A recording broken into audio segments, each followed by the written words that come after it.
What hopeless act of kindness got repaid perfectly? When my daughter stopped eating lunch, I discovered something that changed everything. I'm a single dad. Have been for 6 years now, ever since my wife passed.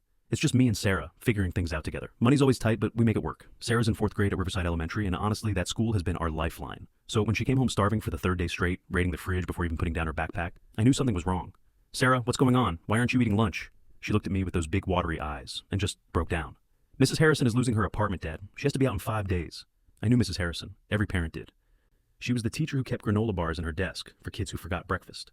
The one who stayed late tutoring anyone who needed help, never checking if parents could pay. When school started this year, Sarah's backpack had shown up stuffed with new supplies I definitely hadn't bought. That's terrible, sweetie, I said. But what does that have to do with lunch? She wiped her nose. The whole class is saving our lunch money for her. If everyone gives $3 for 5 days, that's $15 each, times 22 kids. She counted on her fingers. $330 total. She pulled out a crumpled envelope with $9 inside. Marco's mom calculated it. That's enough for a security deposit so Mrs. Harrison can get a new place. My heart sank. These kids actually believed their lunch money could stop an eviction, that $330 would fix everything. They had no clue about first month's rent, last month's rent, application fees, moving trucks. Mrs. Harrison can't know, though, Sarah added quickly. She'd make a stop and use the money for food. Monday morning, the kids set up a bake sale before school. They'd spend all Sunday baking cookies with their families. By 7:45, Principal Davis had shut it down. No permits, no health certificates, he announced. This is a liability issue.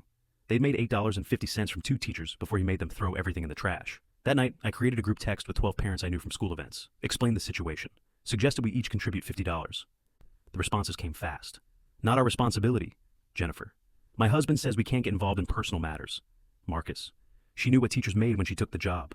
Sarah's friend's mom. By Tuesday morning, 3 parents had left the chat. The rest stayed silent. Wednesday after school, all 22 kids posted up outside the grocery store with handmade signs. Help our teacher stay, written in marker. 12 minutes later, the manager came out threatening to call the police. They'd collected $4.25. Sarah came home exhausted, but determined. We'll try something else tomorrow, Dad.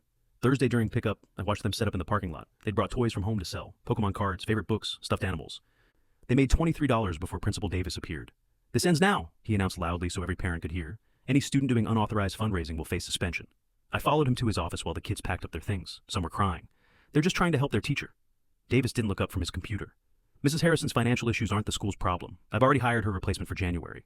You're going to let the best teacher here become homeless? I'm maintaining professional boundaries. He finally met my eyes. And if you keep encouraging this, your daughter will face consequences too. The kids have raised $312. He leaned back in his chair. You think that solves anything? Let them learn about realistic expectations. Friday morning, Sarah counted the fund one last time. $316 with some kids adding birthday money. She put it in a card covered in signatures and hearts. We're giving it to her after school. Maybe she can stay in a hotel for a few nights.